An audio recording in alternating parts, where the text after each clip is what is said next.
bab la yujahidu illa bi idznil walidaini. Bahwasanya seorang tidak berjihad kecuali dengan izin kedua orang tuanya.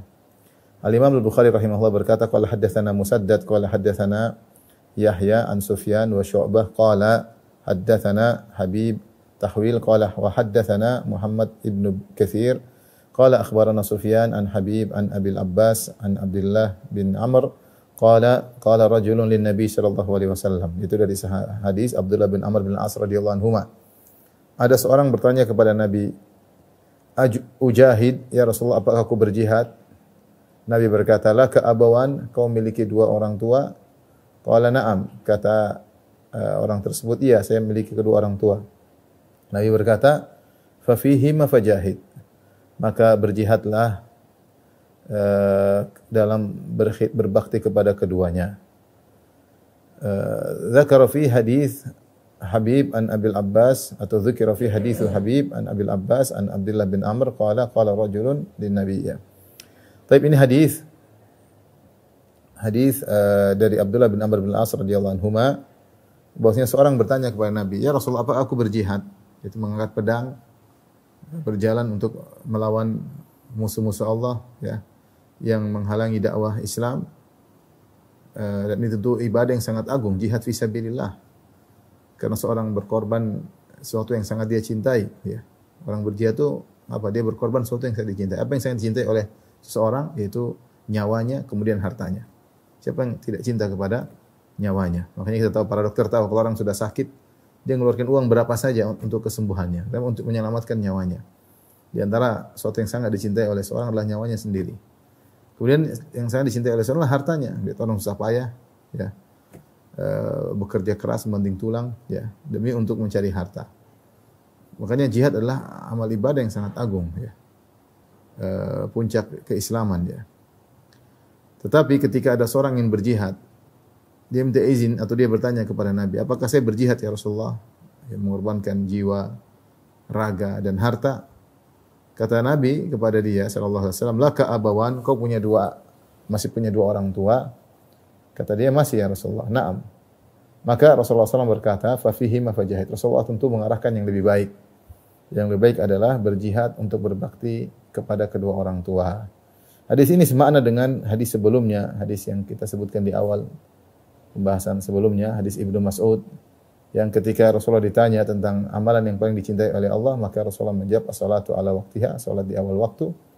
Kemudian tsumma ayyu, kemudian apa? Nabi mengatakan birrul walidain, berbakti kepada kedua orang tua. Tsumma ayyu, kemudian apa? Rasulullah mengatakan yang ketiga adalah al-jihadu fi sabilillah, jihad di jalan Allah Subhanahu wa taala. Maka kedua hadis ini, baik hadis Ibnu Mas'ud radhiyallahu anhu atau hadis Abdullah bin Amr bin As radhiyallahu anhuma, menunjukkan bahwasanya berbakti kepada kedua orang tua lebih afdal daripada jihad fi sabilillah.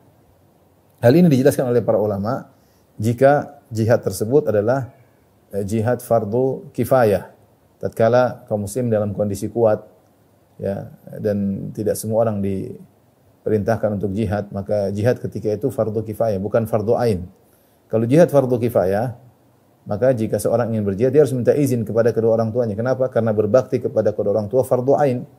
Fardu ain. Apa itu fardu kifayah? Fardu kifayah adalah idza qama bihil ba'd saqata 'anil baqin. Jika sebagian sudah melakukannya, maka yang lain gugur kewajibannya. Seperti salat jenazah. Salat jenazah fardu kifayah. Tidak semua. Ada si fulan meninggal, tidak semua orang salat jenazah. Sebagian sudah salat, maka sudah sah dan gugur kewajiban atas yang lainnya. Namanya fardu kifayah. Kalau sudah cukup, sudah, ya. Kalau fardu ain, maka wajib bagi setiap orang. Salat 5 waktu, fardu ain. Setiap orang harus salat 5 waktu. Ya, kalau jihad masih dalam derajat fardu kifayah, artinya Islam dalam kondisi kuat, ya, maka tidak semua orang suruh berjihad. Sementara berbakti kepada orang tua adalah fardu ain, maka jika terjadi kontradiksi mana yang didahulukan, maka yang didahulukan adalah fardu ain. Maka dari sini Rasulullah mengatakan fa fihi ma fajahid, maka dahulukanlah fardu ain, yaitu berbakti kepada kedua orang tua. Lain halnya jika ternyata jihad tersebut adalah fardu ain. Kapan fardu ain? Jika fardu ain misalnya penguasa menyuruh semuanya untuk nafir, untuk berjihad seluruhnya, ya. Kenapa? Karena negara dalam kondisi bahaya, maka semua harus turun jihad, maka tidak perlu minta izin pada kedua orang tua. Bahkan kalau orang tua pun melarang tetap berjihad karena sudah fardu ain. Sudah fardu ain. Kapan lagi fardu ain? Misalnya dia yang ditunjuk ya, dia yang ditunjuk. Karena dia memiliki keahlian, dia pakar dalam peperangan, maka penguasa memilih dia, kamu yang harus jihad, maka dia tidak butuh lagi untuk minta izin kepada kedua orang tua. Karena ketika itu sudah berubah menjadi fardu ain ya, fardu ain. Adapun jika fardu kifayah, maka lebih afdal berbakti kepada kedua orang tua. Faedah berikutnya yang kita ambil dari hadis ini, Rasulullah mengatakan tentang berbakti kepada orang tua dengan lafal jihad. Dan jihad menunjukkan tentang mujahadah, itu kesungguhan, pengorbanan. Isyarat bahwasanya berbakti kepada orang tua itu butuh mujahadah. Karena Rasulullah mengatakan fafihima fajahid, maka bermujahadalah, bersungguh-sungguhlah, berkorbanlah dalam berbakti kepada kedua orang tua. Ini harus kita perhatikan para hadirin dan hadirat, para dokter. Kalau kita masih punya kedua orang tua, apalagi orang tua dalam kondisi jompo, dalam kondisi sudah susah menjalani hidup ya, karena sudah sangat tua, maka ini lebih ditekankan kita untuk berkhidmat kepada mereka. Kita harus bersungguh-sungguh ya. Ini isyarat bahwasanya berbakti kepada orang tua perlu perjuangan ya. Maka jangan lupa, namanya kalau berbakti sama orang tua ada korban perasaan, ada perjuangan perasaan, ada terutama seorang yang mendapati orang tuanya misalnya ngomel melulu, tidak terima kasih sama anaknya, nuntut enggak berhenti-berhenti ya. Orang tua ada pikun kadang-kadang bicara ngelantur ya. Butuh korban perasaan ya. Kemudian korban harta, berbakti sama orang tua butuh harta, kita harus keluarkan korban harta. Orang tua sudah terlalu banyak mengorbankan hartanya untuk kita di saat-saat kita tidak bisa apa-apa. Maka untuk berbakti sama orang tua kita butuh korban harta, korban waktu, kita harus sempatkan diri.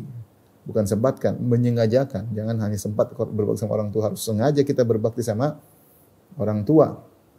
Maka ingat, dalam berbakti pada orang tua jangan asal-asalan. Ini pahalanya sangat besar. Kalau kita mau jihad asal-asalan tentunya tidak. Kalau kita jihad serius asal-asalan kita bakalan mati, dibunuh oleh musuh.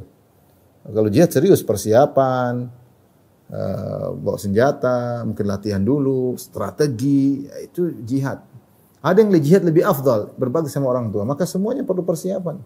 Strategi berbakti sama orang tua, sisihkan uang, menyengajakan waktu, menghampiri, dan maka pahalanya sangat besar. Maka saya katakan beruntung pada kawan-kawan yang masih memiliki kedua orang tua, kesempatan bagi mereka untuk meraih pahala jihad sebanyak-banyaknya, bahkan lebih afdal daripada jihad pedang melawan musuh.